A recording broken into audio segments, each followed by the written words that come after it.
వచ్చేసింది ఆది శ్రావణం షాపింగ్ అంతటికి అతిపెద్ద కేజీ సేల్ తో పాటు up to 61% of 1+1 offers, combo offers ఇంకా మరెన్నో. CMR shopping mall. కీలక శాఖల పదవుల్లో ఐఏఎస్ అధికారుల స్థానంలో ఐపీఎస్ అధికారులను నియమించడం తెలంగాణలో హాట్ టాపిక్ గా మారింది.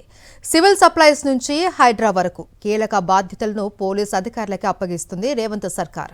అడ్మినిస్ట్రేషన్ పోస్టుల్లో ఐపీఎస్లకు ప్రాధాన్యం ఇవ్వడంపై ఐఏఎస్ వర్గాలలో ఎలాంటి చర్చ జరుగుతోంది? ప్రభుత్వం ఎందుకు అలా చేస్తుంది? Let's watch. తెలంగాణ ప్రభుత్వ పరిపాలనా తీరులో కొత్త మార్పులు కనిపిస్తున్నాయి. సాధారణంగా శాంతి భద్రతలు, నేర నియంత్రణకే పరిమితమయ్యే ఐపీఎస్ అధికారులకు కీలక ప్రభుత్వ శాఖలు, సంస్థల్లో బాధ్యతలు అప్పగిస్తోంది రేవంత్ సర్కార్. పాలనాపరమైన ఈ కీలక నిర్ణయాలు చర్చనీయాంశంగా మారాయి. ఆర్టీసీ ఎండీగా అప్పుడప్పుడు ఐపీఎస్ అధికారులను నియమించే సంప్రదాయం ఎప్పటినుంచో ఉంది. అదే తరహాలో ఇప్పుడు తెలంగాణలో పలు కీలక విభాగాల్లో ఐపీఎస్ అధికారులకు బాధ్యతలు అప్పగిస్తున్నట్లు కనిపిస్తోంది. ఇటీవల సివిల్ సప్లైస్ శాఖకు ఐఏఎస్ అధికారికి బదులుగా సీనియర్ ఐపీఎస్ అధికారి స్టీఫెన్ రవీంద్రను బాధ్యతల్లోకి తీసుకురావడం ప్రాధాన్యత సంతరించుకుంది. అక్రమ నిర్మాణాలను అడ్డుకోవడం, ప్రభుత్వ స్థలాలను కాపాడటం వంటి లక్ష్యాలతో ఏర్పాటు చేసిన హైడ్రాకు కమిషనర్గా ఐపీఎస్ అధికారి రంగనాథన్ను నియమించారు.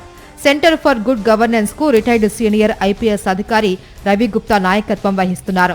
తాజాగా రాష్ట్రంలో ఆహార కల్తీని అరికట్టేందుకు ఏర్పాటు చేసిన టీజీసీఎఫ్ బాధ్యతల్ని ఐపీఎస్ అధికారి అవినాష్ మహంతికి అప్పగించడం ఆసక్తికరంగా మారింది. సాధారణంగా ప్రభుత్వ శాఖల నిర్వహణలో విధానపరమైన నిర్ణయాలు, పరిపాలనా అనుభవానికి ప్రాధాన్యం ఉంటుంది. అయితే ప్రభుత్వం మాత్రం కొన్ని కీలక విభాగాల్లో పోలీసింగ్ తరహా పని విధానాన్ని తీసుకురావాలి అని చూస్తున్నట్లు అధికార వర్గాల్లో చర్చ జరుగుతోంది.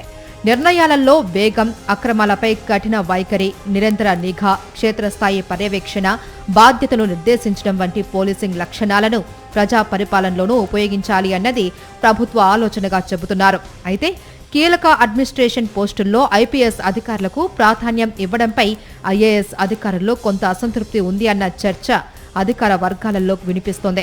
ఐఏఎస్ అధికారులను నియమించినా ఆశించిన స్థాయిలో ఫలితాలు రావడం లేదు అని, ఐపీఎస్ అధికారులు బాధ్యతలు చేపడితే శాఖలో క్రమశిక్షణ, పర్యవేక్షణ పెరిగి పనులు వేగంగా జరుగుతాయన్న అభిప్రాయం ప్రభుత్వ వర్గాలలో ఉన్నట్లు సమాచారం. ముఖ్యంగా HYDRAA, civil supplies, drugs control, ఆహార భద్రత వంటి విభాగాల్లో పోలీసు అధికారుల క్రమశిక్షణ, నిఘా సామర్థ్యం, క్షేత్రస్థాయి అనుభవాన్ని ఉపయోగించుకోవాలి అన్నదే ప్రభుత్వ ఉద్దేశంగా చెబుతున్నారు.